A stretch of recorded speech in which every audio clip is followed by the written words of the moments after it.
Have you ever stood in the middle of a celebration, surrounded by music and laughter, yet felt as though the entire room was closing in on you? Everyone clapping, smiling, enjoying the moment. Yet in your heart, you carry a wound so fresh that you just want to disappear. That was me, on the day my only son Alex got married. My name is Carol, I am 67 years old, and I thought that day would be the crown of my life. I had imagined it for years, the moment I'd watch him standing tall, exchanging vows, finally stepping into a future I had worked so hard to build for him. My husband, Robert, passed away 5 years ago, and since then, Alex has been my anchor, the only reason I kept pushing forward. Every tear I held back, every sacrifice I made, every lonely night, it was all for him. I sold family antiques when money was tight, worked longer hours at the library, and told myself that if Alex could just find happiness, then my life story would be complete. That wedding should have been the day I finally breathed easy, the day I felt rewarded for all I had endured. But what I carried home from that grand hall was not joy, it was humiliation. I had chosen my dress with so much care. It wasn't new. It was a gown Robert had bought me years ago for our 30th wedding anniversary trip to Italy. We never made that trip. His heart gave out a week before our flight. The dress stayed in my closet, unworn, but holding all the love I thought I'd never get back. On Alex's wedding day, I finally brought it out, had it altered, and told myself, Carol, this is your moment. Wear it proudly. I thought I looked elegant, dignified, but not everyone agreed. My new daughter-in-law, Fiona, smiled at me with lips that never reached her eyes. She walked toward me holding a glass of red wine. I noticed how her hand tightened around the stem, how her gaze lingered not on my face, but on my dress. With a small, deliberate lurch, the wine flew from her glass, splashing across the pale silk in a cruel arc. The gasps around me didn't matter. What mattered was the way she leaned in, close enough for only me to hear, and whispered, "Now you look cheap." Then she laughed. Not a nervous laugh. Not an embarrassed laugh. A loud, cruel laugh that echoed off the marble walls. At that moment, I felt stripped of my dignity. The dress wasn't just fabric. It was memory, love, sacrifice, and in seconds, she reduced it to a spectacle.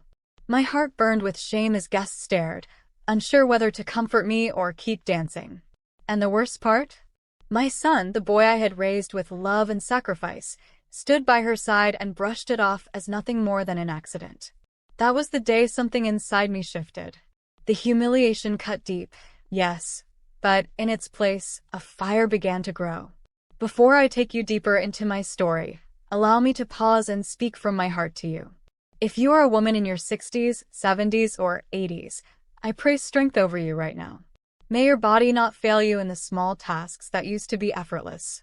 May your nights be free of loneliness, your mornings filled with peace. May your children remember the sacrifices you made, the meals you went without so they could eat, the nights you stayed awake worrying while they slept soundly. And if you ever feel forgotten, let this story remind you, your worth is beyond measure. You are not invisible. You are not done. You are a treasure, and your life still holds power. Now, if you are new here to this channel, welcome. This is where women like me share not just stories of betrayal and pain, but also stories of strength, lessons, and the victories we sometimes win quietly. Please subscribe and join our family. And tell me in the comments where you're watching from. I'd love to know. Because what I'm about to share isn't just about a ruined gown. It's about truth hidden behind a smile, dignity tested in front of a crowd, and the strength of a mother who refused to be silenced. What began as humiliation would soon become the turning point of my life, and the moment my daughter-in-law realized that mocking me was the greatest mistake she could ever make. When Robert passed away, I thought grief would be the hardest trial of my life. The silence he left behind in our small Cambridge home was unbearable. His armchair by the window, the garden where he spent hours, the kitchen where he made me laugh on Sundays, every corner became a reminder of the love I lost. But I kept going because of Alex. He was my reason to rise each morning. I poured myself into him, making sure his education, his future, and his happiness never suffered because his father was gone. Money was never abundant, and as a librarian, my salary could only stretch so far. So I made choices. I sold heirlooms Robert had inherited, clocks, vases, furniture passed down for generations. People asked if it hurt to part with those things. It didn't. Because to me, nothing mattered more than giving Alex a life where doors would open for him. When he graduated college, I stood in the crowd with tears in my eyes, whispering to Robert in my heart, "We did it. He's ready for the world." And when Alex landed his engineering job, I thought the hardest days were finally over. But life has a way of surprising you. The first time Alex spoke about Fiona, his voice carried a lightness I hadn't heard since Robert died. "Mom, she's perfect," he said, excitement bubbling through the phone. "She's a lawyer, smart, ambitious, beautiful. She just gets me." I wanted to believe him. I wanted to welcome her with open arms. After all, I wanted nothing more than to see my son loved and happy. When he brought her home for dinner, I tried to silence the unease stirring inside me. Fiona was stunning, dressed sharply, her words polished. She spoke with confidence about her career, her dreams, and her plans. Yet, while she dazzled everyone at the table, I noticed something missing: warmth. Her smile was measured, her eyes cool. That night, she admired Alex's new condo, the one I had helped him buy by selling Robert's grandfather clock.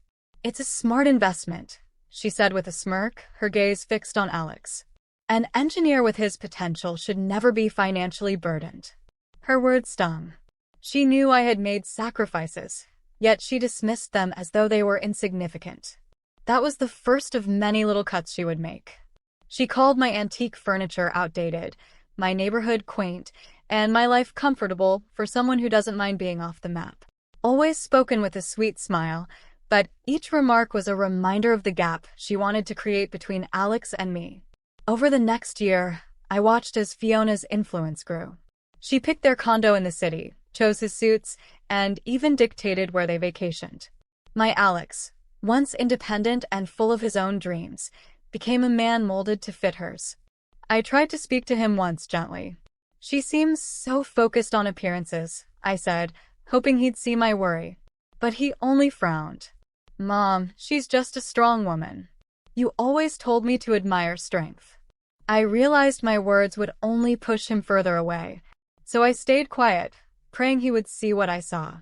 When the wedding was announced, Fiona insisted it be held at the Boston Public Library. A grand choice: arches, murals, endless beauty. She called it classic elegance. To me, it felt cold, more performance than celebration. But I said nothing. It was his day. For myself, I had one wish: to wear the dress Robert had bought me for Italy, decades earlier. A pale mauve gown, simple yet graceful, untouched for 25 years. Wearing it felt like bringing Robert with me, a piece of our love woven into Alex's new beginning. As the day approached, I prayed for strength. I told myself that no matter how Fiona looked at me, no matter how sharp her words might be, nothing would spoil this day. I wanted to believe that. I needed to believe that. But deep down, I feared I was walking into a storm I wasn't prepared for. The morning of the wedding, I stood before the mirror in my small Cambridge home, adjusting the mauve silk gown. My hands trembled as I smoothed the fabric over my shoulders. Robert's gift. The dress that had waited 25 years for its moment. I whispered his name softly, as though he could hear me. "Robert, walk with me today. Don't let me stand alone." Arriving at the Boston Public Library felt like stepping into another world. The soaring ceilings, the carved marble, the murals. It was breathtaking, yes, but also intimidating. Guests moved through the hall like figures out of a magazine. Men in tailored suits, women in glittering gowns. I felt small, though I tried to hold my head high. When Alex appeared in his tuxedo, my heart swelled.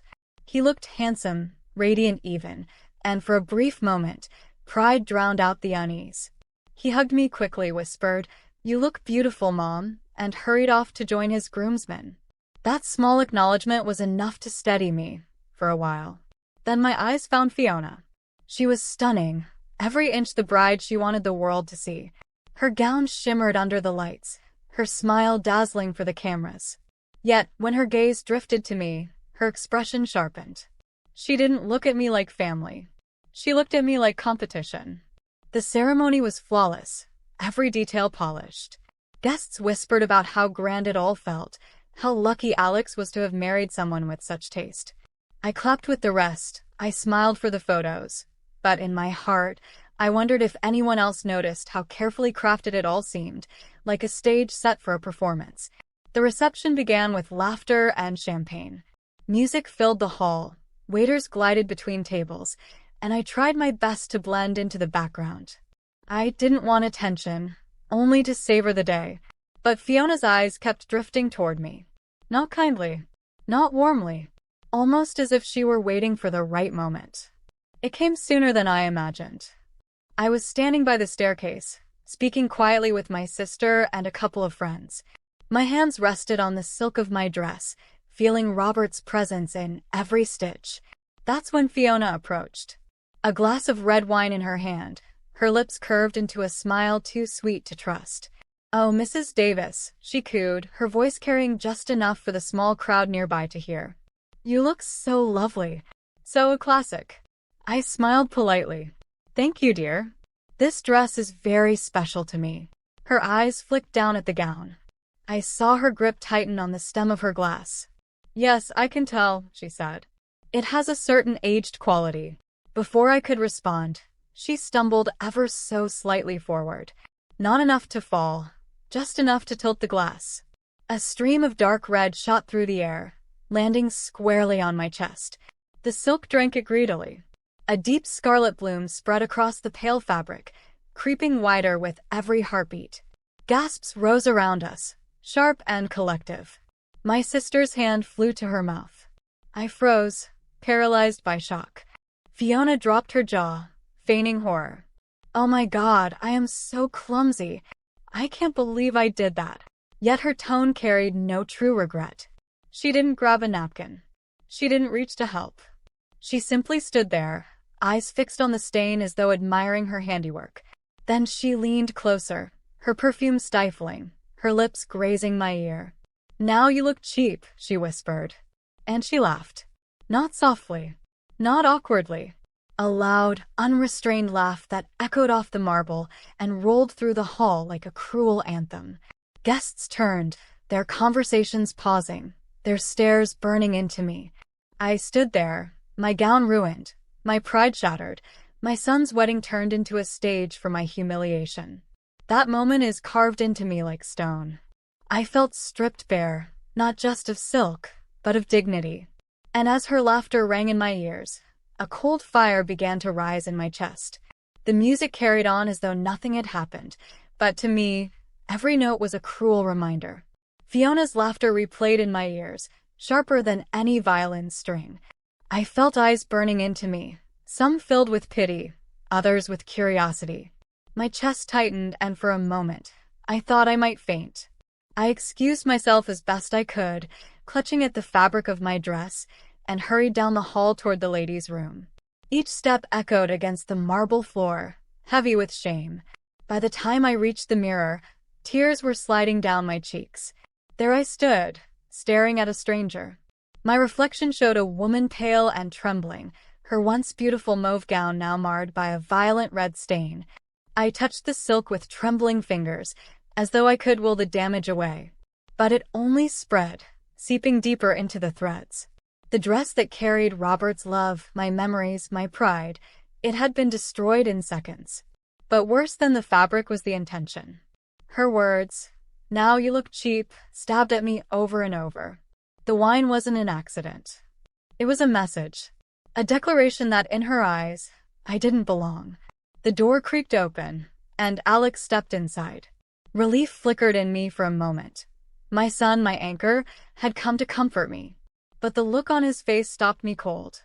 He glanced at the dress, sighed, and shook his head. "Mom, I told you to buy something new. This could have been avoided." His words cut deeper than Fiona's. "Alex," I whispered, she laughed. She leaned in and told me. He raised his hand, silencing me. She was flustered. "It's her wedding day. You can't take everything so personally. Please, don't make this a bigger scene than it already is. Everyone's watching. Everyone's watching." That was his concern. Not my pain. Not the years of sacrifice. Not the cruelty I had just endured, but appearances. The perfect image of his wedding. I felt the weight of loneliness settle on me once more, heavier than it had been since Robert died. My son, the boy I had stayed awake for during fevers, the man I had broken myself to support, looked at me not with compassion, but with frustration. I wanted to argue to make him see, but I bit my tongue. Arguing would only drive him closer to her, and I could not bear to lose him completely. So I nodded silently, wiped my tears, and let him walk away. After he left, I stood there, gripping the counter, trembling from head to toe. For the first time in years, I didn't just feel grief. I felt fury, a burning anger that lit something inside me I had thought long extinguished. Fiona had humiliated me, and Alex had dismissed me. But I would not stay broken. No, I had spent too many years giving, sacrificing, and enduring. Something in me shifted in that mirror as I stared at the ruined dress. The widow who had lived quietly, swallowed pain, and stayed silent was gone. What remained was a woman who refused to bow her head again. I left the library that night without a word. My coat wrapped tightly around me, my dress still damp, my pride in pieces. The drive home blurred past me, lights, streets, silence. When I reached my house, I laid the stained gown across the bed and sat beside it in the dark. The tears came again, but they were different. Not of despair, but of transformation. I whispered into the stillness, "This isn't over." And in that vow, I found a strength I had forgotten I possessed. The night after the wedding was one of the longest of my life. I lay awake staring at the ceiling, the ruined dress hanging on the back of the door like a cruel reminder. Every time I closed my eyes, I heard Fiona's laughter echoing in the hall. I saw Alex's dismissive look. I felt the sting of the wine soaking into the silk. For years, I had endured loss and loneliness quietly. When Robert died, I had swallowed my grief because I wanted to stay strong for Alex. When money was tight, I sold what I had without complaint. When Fiona began taking little jabs at me, I kept silent, convincing myself that love for my son required tolerance. But that night, something inside me broke free. Humiliation has a way of hardening a person. My tears dried, and in their place came a new resolve. I was no longer content to be ignored, mocked, or treated as though my worth ended the day Robert died. Fiona thought she had won when she laughed in my face. She had no idea that she had awakened a part of me that had been waiting, silently, for a reason to fight. I sat up in bed, staring at the laptop on my nightstand. 30 years as a librarian had taught me that the world hides secrets in plain sight. Books, records, archives. Knowledge is power. I had helped students trace family histories, guided researchers through old databases, even taught community members how to find details long forgotten. If Fiona thought her life was beyond question, she was wrong. I began with the simple things. Her professional profile online, her supposed degree from Georgetown, a law license. Everything appeared neat on the surface, but as I dug deeper, small cracks began to show. No photos of her graduating class. No mention of her in alumni newsletters. Her law firm listed no record of her employment on their public page. At first, I told myself it could all be coincidence. But the longer I searched, the more my suspicion grew. Fiona had built a careful image, but pieces were missing, like a book with whole chapters torn out. I leaned back in my chair, the glow of the screen reflecting in my glasses, my heart pounding. For the first time since Robert's death, I felt alive, not with joy, but with purpose. Fiona had tried to strip me of my dignity. Instead, she had given me something dangerous, a reason to act. This wasn't just about a dress. It was about protecting my son from a woman who had already shown her cruelty. I couldn't rely on Alex to see it for himself. He was blinded by love, by charm, by her false strength. No, it had to be me. If I didn't uncover the truth, no one would. I shut the laptop and whispered into the darkness. You chose the wrong woman to humiliate Fiona. For the next 3 days, I barely left the house. My curtains stayed drawn, the mauve dress folded carefully in its box like a wounded relic, but my laptop never closed. Coffee cups gathered on the table beside me, and the hum of the old machine filled the silence of my living room. I knew how to search, how to read between lines others skim past. Years in the library had trained me to see patterns, to know when information was missing. Fiona's life had holes, silent years that didn't match her carefully polished story. I combed through professional directories. She was listed as an attorney, but the entry was unusually sparse. Most of her peers had long lists of cases, awards, or public mentions. Fiona's profile seemed hastily assembled, a thin shell to cover something. I tried yearbooks from Georgetown's class of 2012. Not a single photo of her. Not a mention in newsletters. No alumni interviews. No signatures in the archives I accessed. For someone with her supposed drive and ambition, the absence was startling. I dug deeper. Small-town newspapers, digital archives, obscure databases where forgotten records often hide. Her name turned up clean, almost too clean, as though someone had wiped away the messy details of her past. But then came the first real lead. A former colleague of mine, Harold, still worked in genealogy research. I emailed him late at night, asking if he could run a background check for me as a personal favor. I didn't give him many details, just the name Fiona Hayes. By the next morning, he had responded. Carol, I found something odd. A social security number tied to that name also appears linked to a different identity. Want me to keep going? My pulse quickened as I read his words. Yes. Yes, I wanted him to keep going. A few hours later, another message arrived. Attached was a blurry scan of a newspaper article, 7 years old, from a small town in Ohio. The headline made my breath catch. Local girl accused of defrauding family business, flees town. The photo was grainy, but I knew that face. The sharp jaw, the confident stare. It was Fiona. But the name beneath the picture wasn't Fiona Hayes. It was Amanda Hayes. The article told the story of a daughter who embezzled hundreds of thousands of dollars from her family's hardware store, leaving her parents ruined. A detective was even quoted calling her a master manipulator.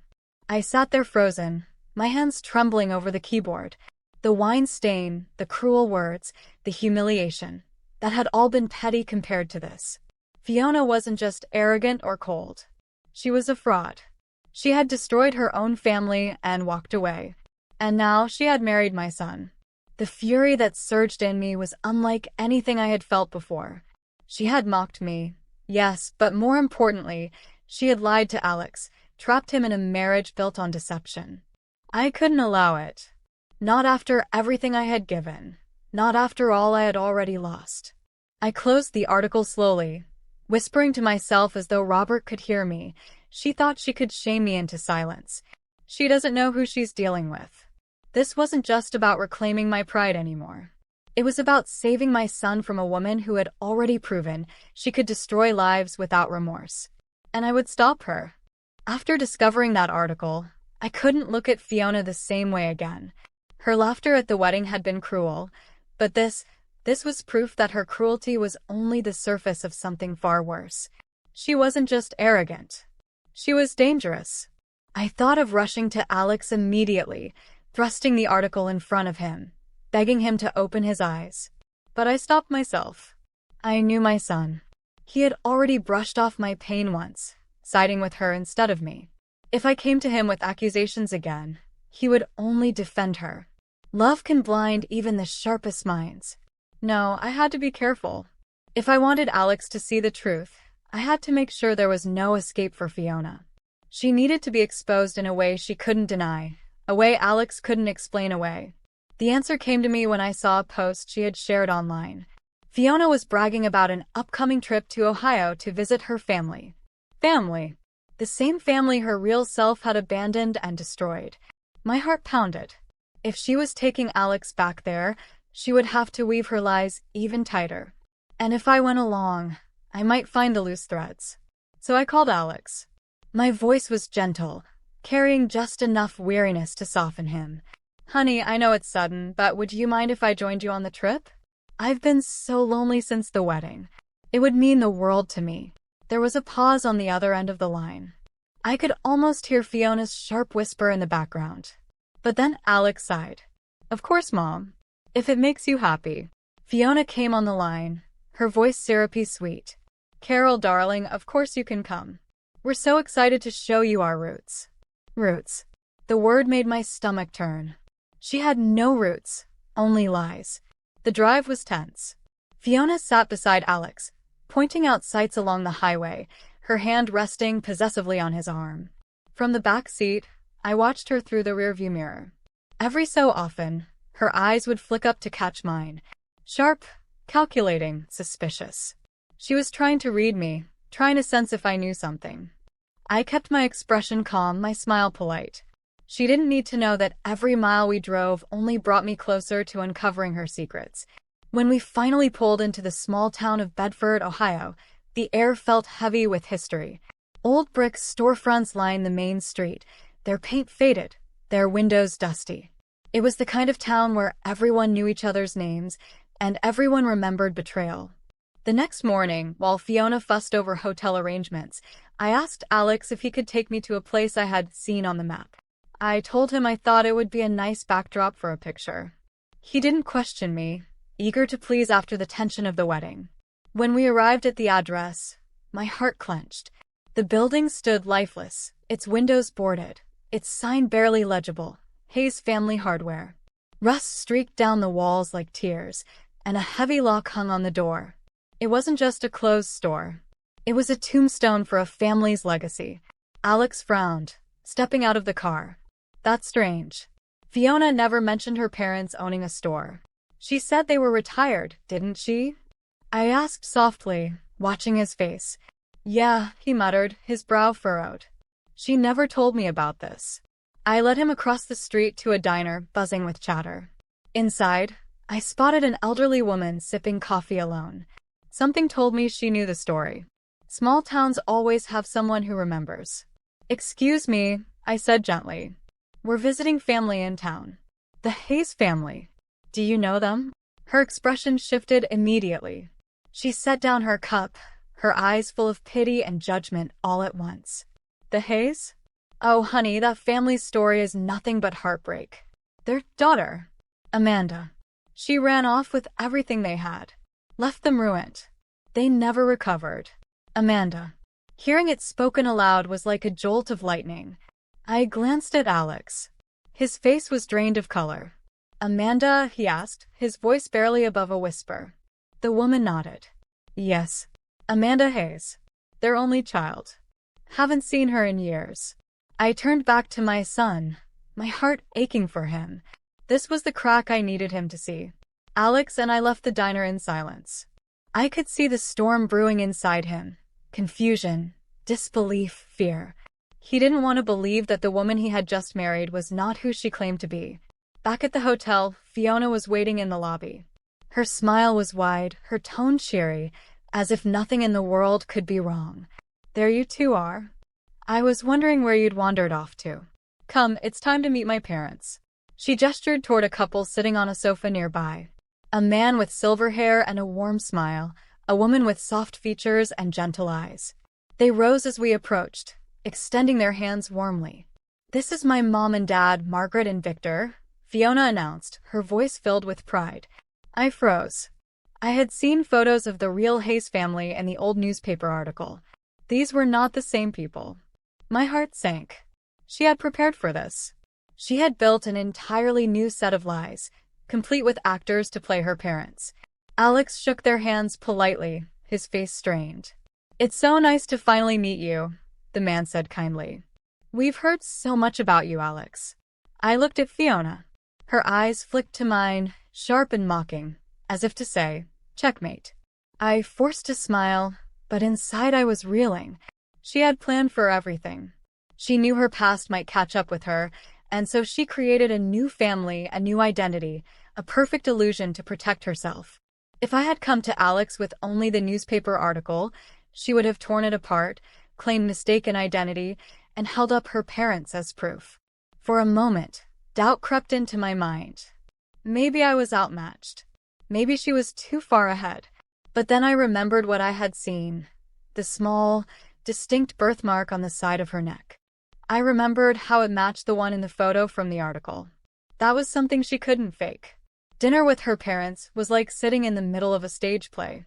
They spoke about vacations they had supposedly taken together, about childhood memories that never happened, about a family bond that was nothing more than a performance. Fiona laughed, touched Alex's hand, played the part of a devoted daughter and loving wife flawlessly. But I stayed quiet. I watched. I waited. At one point, Fiona leaned toward Alex to whisper something, and the neckline of her dress shifted slightly. There it was, the mark on her skin. Proof. My heart pounded as I discreetly raised my phone, pretending to check the time, and snapped a photo. The image wasn't perfect, but it captured what I needed. I knew then what my next step had to be. I had to show Alex the truth in a way that could not be denied. Not just articles. Not just stories from strangers in diners. I needed evidence so clear that even Fiona's carefully constructed lies would collapse. And with that single photo, I had it. Still, I stayed quiet through the rest of dinner. Fiona was triumphant, her eyes glinting as she watched me squirm. She thought she had trapped me, cornered me, silenced me. But what she didn't know was that I was already planning the reckoning. That night, I could barely sit still. The photo of her neck was tucked safely in my phone, but it felt like a live flame in my pocket. I kept replaying dinner in my mind, the false smiles, the rehearsed stories, the glances Fiona kept throwing at me, daring me to challenge her. When the time felt right, I knocked on Alex's hotel room door. He opened it, looking tired. "Mom? It's late. What is it?" I stepped inside without waiting for an invitation. "We need to talk, Alex." He sighed, rubbing his temples. "If this is about today, about that woman in the diner, I don't want to hear it." Fiona explained everything. "People gossip. It doesn't mean it's true." I sat down on the edge of the bed, steadying my voice. "I'm not asking you to take my word for it. I'm asking you to look." I pulled out my laptop and opened the file Harold had sent me, the newspaper clipping. The headline, the photo, the story of Amanda Hayes. "Read it," I said. Reluctantly, he did. At first, his face held irritation. But as his eyes moved down the page, his expression shifted. Irritation turned to confusion, then disbelief. He looked at the black and white image of Fiona, or rather, Amanda, and then back at the text. This can't be," he muttered. "The name is wrong. The details she never mentioned." I opened the photo on my phone and held it out to him. "Look at her neck," I said quietly. He squinted at the image, then at the clipping, then back again. His hands began to shake. There it was, the same small mark, visible in both images. "She can change her name, Alex," I whispered. "She can change her story. She can even pay people to pretend to be her parents. But she cannot change her skin. That mark is hers. The woman in that article, the thief who ruined her own family, that is the woman you married." Alex dropped into the chair, his face pale. No, this isn't possible." The door to the adjoining room opened, and Fiona walked in, wrapped in a silk robe, her expression sharp. "What's going on here?" Alex turned to her, his voice breaking. "Who are you?" She blinked, then forced a laugh. "What are you talking about?" "I'm your wife. Has your mother been feeding you more lies?" Her gaze snapped to me venomous. "You just can't stand that he loves me." Alex held up the laptop with the article. "Amanda Hayes. That's you, isn't it?" His voice cracked with rage. "You lied about everything. Your parents, your past, your name, everything." For the first time since I had met her, Fiona faltered. Her perfect mask slipped. Her lips trembled, her eyes darted. She opened her mouth, searching for words, but none came. Finally, she hissed, "It wasn't like that. You don't understand. My parents were cruel. They deserved it. I had to escape. By stealing from them?" Alex shouted. "By abandoning them? By building a life on lies?" Her voice rose in desperation. "You wouldn't have looked at me if I told you the truth. Everything we have, everything we've built, it would all vanish." "It already has," he said quietly, his face ashen. "Because now I know who you really are."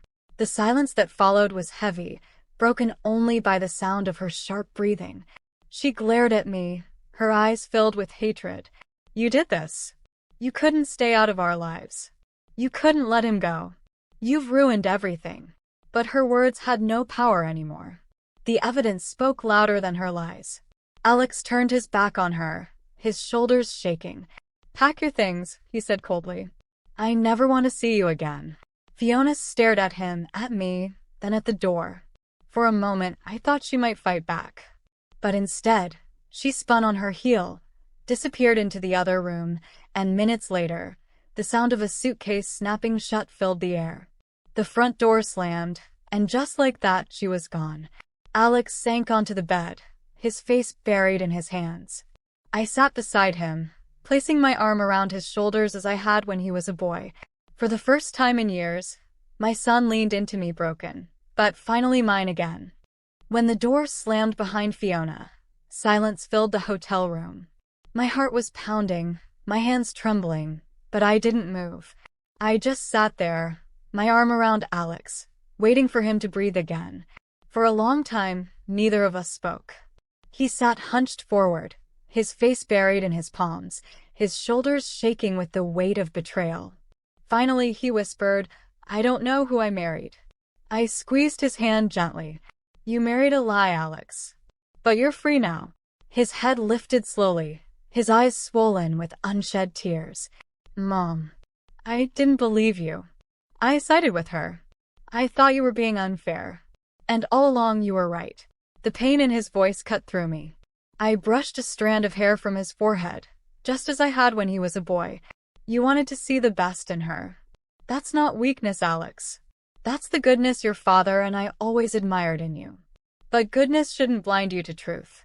He looked at me then, really looked, as though seeing me for the first time in years. "She humiliated you. She hurt you, and I didn't protect you. I let her laugh in your face." His voice cracked. "I'm so sorry, Mom." Tears burned in my eyes, but I forced a steady smile. "I don't need an apology. I need you to learn from this. To never let someone like her steal your trust again." He nodded, his chest rising and falling with heavy breaths. For the first time since Robert's death, I felt the bond between us mend, raw but unbreakable. Later that night, we sat together in silence, the article and photos still glowing on the laptop screen between us.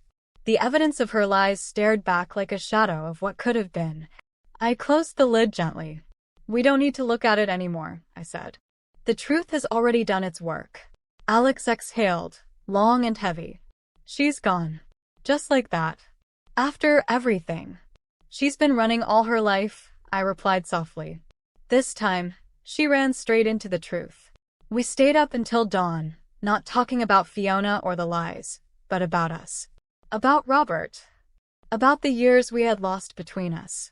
Alex admitted that he had felt pressure to prove himself, that marrying Fiona had seemed like a way to show he had chosen well, lived well, succeeded. I admitted that I had been afraid to lose him to her, afraid that once again I would be left alone in my home, clinging to memories instead of living in the present.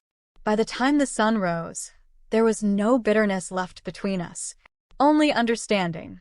The next morning, the hotel felt eerily empty without Fiona's sharp presence cutting through the air. Alex and I packed our bags in silence, the weight of the past days hanging between us. Yet beneath that silence was something new, a fragile peace, the kind that comes only after truth has burned everything false away. The drive home was long. For hours, the highway stretched ahead of us, lined with endless fields and the occasional farmhouse.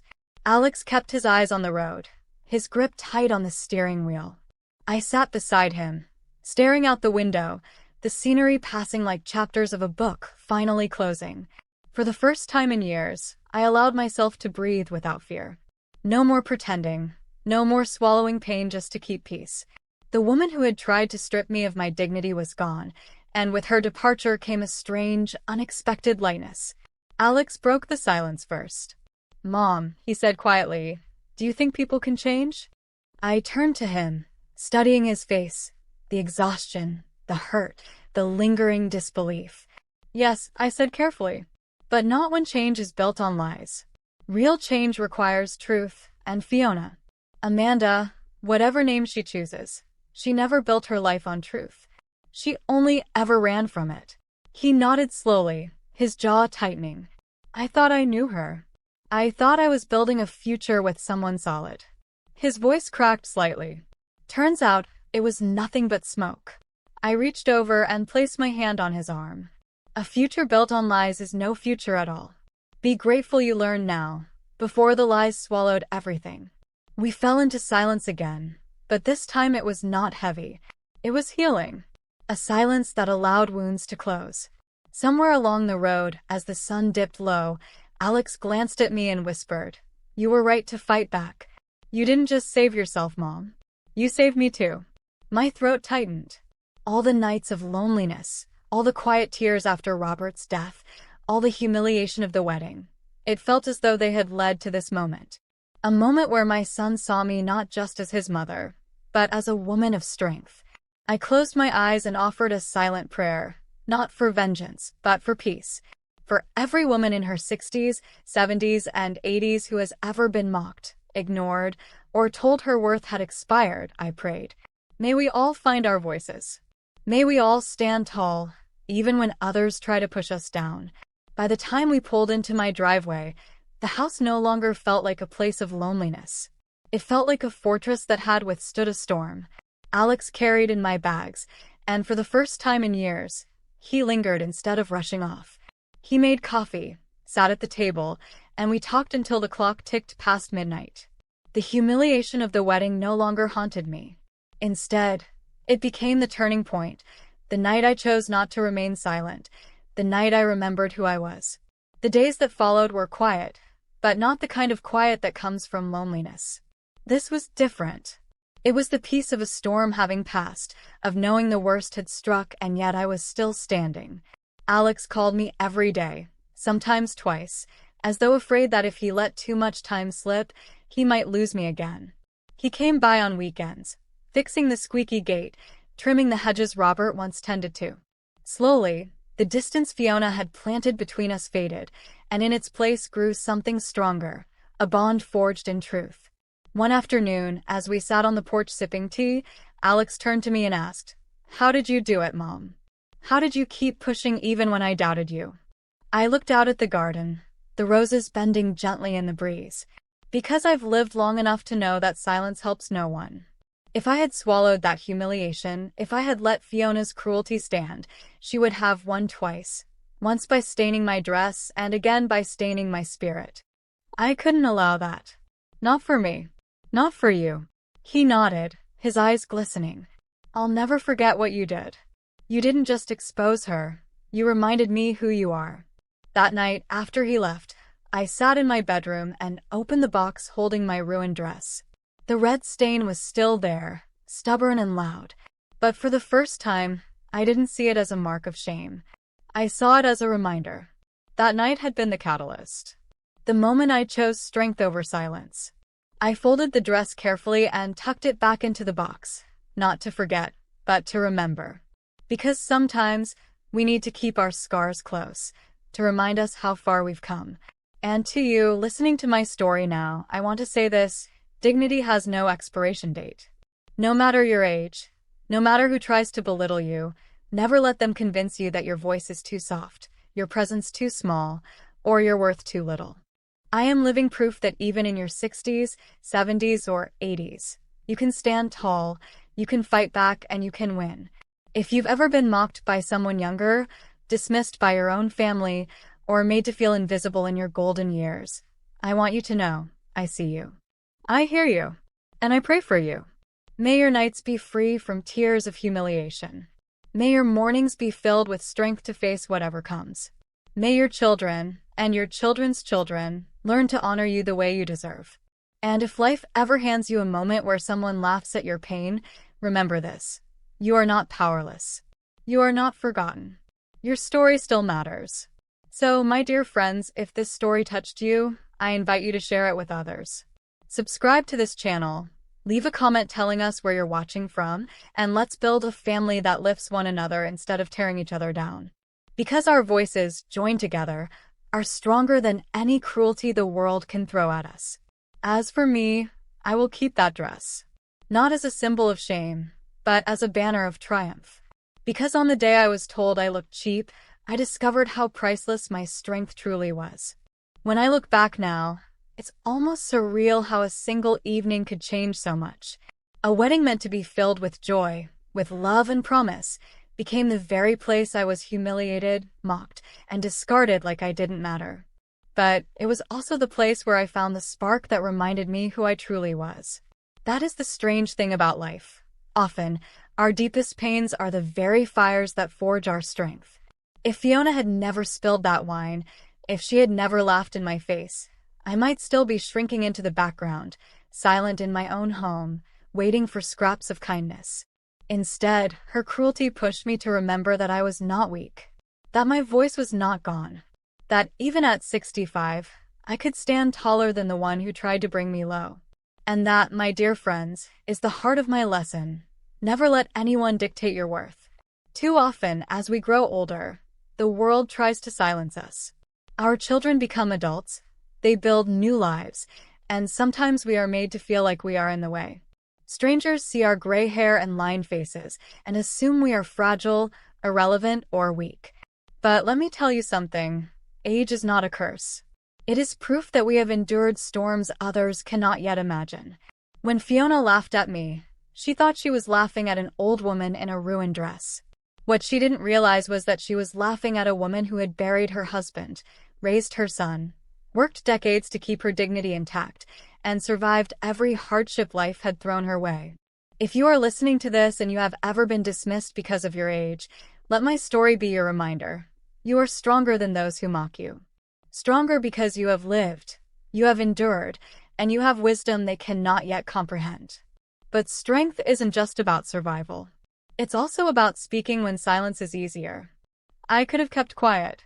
I could have let Fiona's lie consume my son's life, telling myself it wasn't my place. But silence would have been the true betrayal, not just of Alex, but of myself. So the second part of my lesson is this. When faced with cruelty, do not remain silent. Silence allows lies to grow roots. Speaking truth may bring conflict, yes, but conflict guided by love can also bring healing.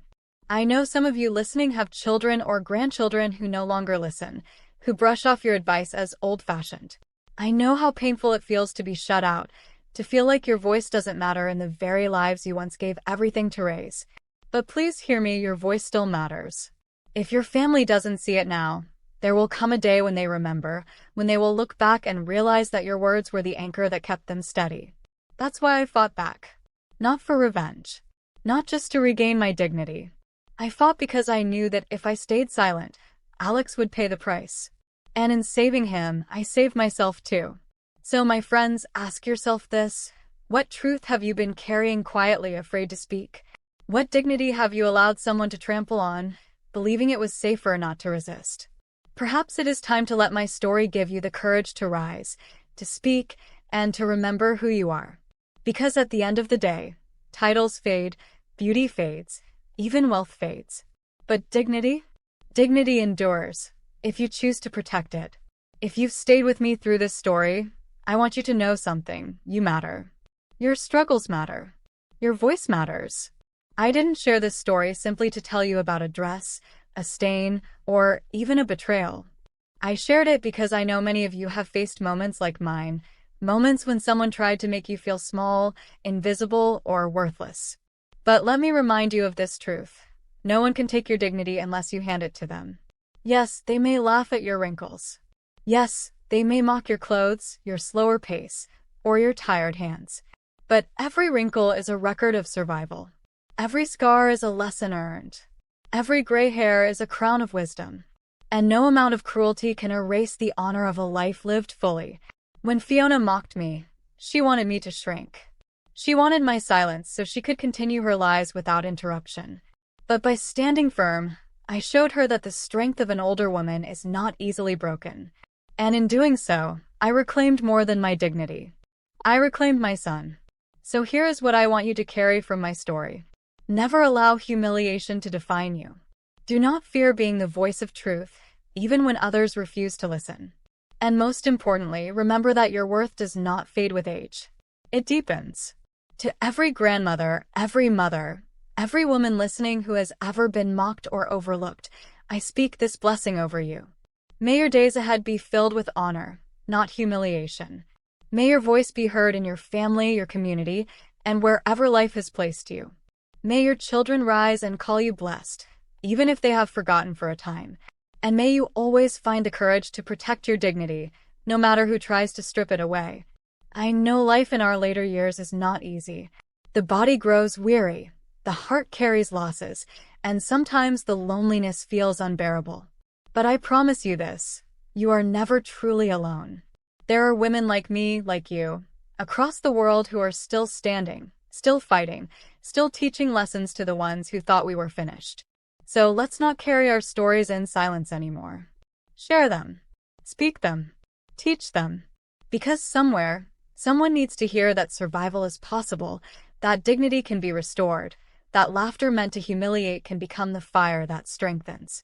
And if my story moved you, if it reminded you of your own worth, I ask you from the bottom of my heart, stay connected with me. Subscribe to this channel, leave your thoughts in the comments, and tell me where in the world you're listening from. Because every time you share your story, you help another woman find her courage too. We are not just mothers, not just grandmothers. We are warriors who carry the wisdom of decades. And our lessons are too important to fade into silence. So tonight, as I close this story, I will do what I always do. Lift up a prayer. A prayer for every listener who has carried humiliation in their hearts. May peace replace your shame. May strength replace your silence. May dignity wrap around you like a cloak, reminding you that you are never cheap, never invisible, never forgotten. And may you always remember this final truth from me. The world may try to stain you, but the stain can never define you.